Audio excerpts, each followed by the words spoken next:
Hello friends, welcome to my YouTube channel go for succeed. आज के video में हम जानेंगे भौगोलिक पर्यावरण किसे कहते हैं, भौगोलिक पर्यावरण के अर्थ व उसकी परिभाषा को देखेंगे।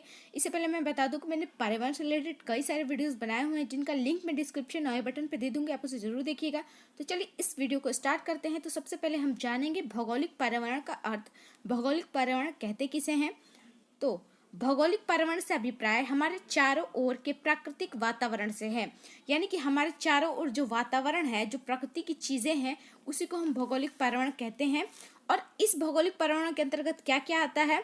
तो इस भौगोलिक पर्यावरण के अंतर्गत पृथ्वी का धरातल, आकाश, वायु, जमीन, खनिज पदार्थ, पर्वत और इसके अलावा वायु, सूर्य, पशु पक्षी, चंद्रमा, तूफान, झरने, वन, मैदान, वृक्ष, पर्वत, सभी तरीके की प्राकृतिक चीजें आती हैं जो हमें चारों ओर से घेर के रखती हैं।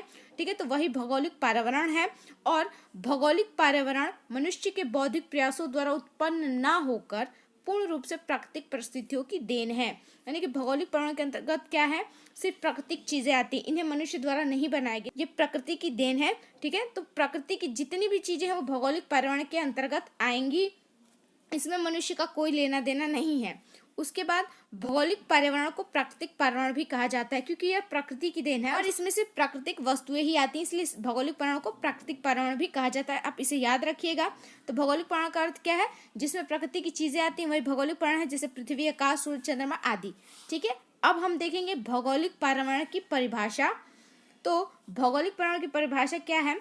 तो इसको कई सारे विद्वानों ने अपने अपने शब्दों में समझाया है या इसको व्याख्या किया है कि भौगोलिक पर्यावरण है क्या। ठीक है, तो हम एक विद्वान को देखेंगे, माइकाइवर एवं पेज। इन्होंने भौगोलिक पर्यावरण को किस तरीके से परिभाषित किया है उसको हम समझेंगे।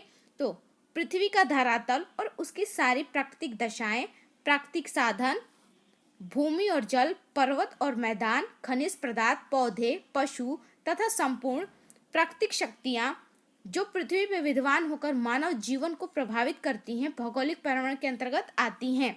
यानी कि जो चीजें, जो वे प्राकृतिक चीजें जिनसे मनुष्य का जीवन प्रभावित होता है, उसी को हम भौगोलिक पर्यावरण कहते हैं। इसके अंतर्गत आपने देख ही लिया, भूमि, जल, पर्वत और मैदान, मतलब हर प्राकृतिक चीज भौगोलिक पर्यावरण के अंतर्गत आती है। तो अर्थ भी वही है, परिभाषा भी वही है।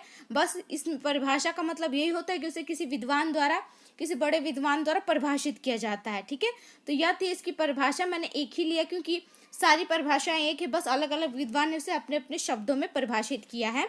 तो मैंने जो इम्पोर्टेंट था वो बता दिया। उसके बाद नोट में है, भौगोलिक पर्यावरण को अनियंत्रित पर्यावरण भी कहा जाता है। ये बहुत इंपॉर्टेंट है, आप इसे याद रखिए। नियंत्रित पर्यावरण क्यों कहा जाता है? क्योंकि जो भौगोलिक पर्यावरण है इसके अंतर्गत जो प्राकृतिक चीजें आती हैं हम उन्हें नियंत्रित नहीं कर सकते। ठीक है, जैसे कि पर्वत है, मान लीजिए पर्वत है, समंदर है, हम इसका लाभ उठा सकते हैं, हम इनसे फायदा ले सकते हैं, लेकिन इन्हें हम कंट्रोल नहीं कर सकते। पर्वत को कंट्रोल नहीं कर सकते, समंदर को कंट्रोल नहीं कर सकते, हवा को कंट्रोल नहीं कर सकते।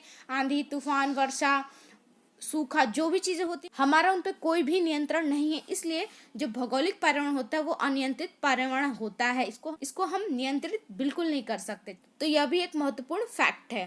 तो मैंने आपको बता दिया भौगोलिक पर्यावरण का अर्थ, वो परिभाषा। अगर आपको ये वीडियो अच्छा लगा हो तो प्लीज इस वीडियो को लाइक और मेरे चैनल को सब्सक्राइब जरूर कीजिएगा। साथ ही साथ बेल आइकन प्रेस कर दीजिएगा जिससे आपको मेरी वीडियोस की नोटिफिकेशन मिलती रहे। Thanks for watching.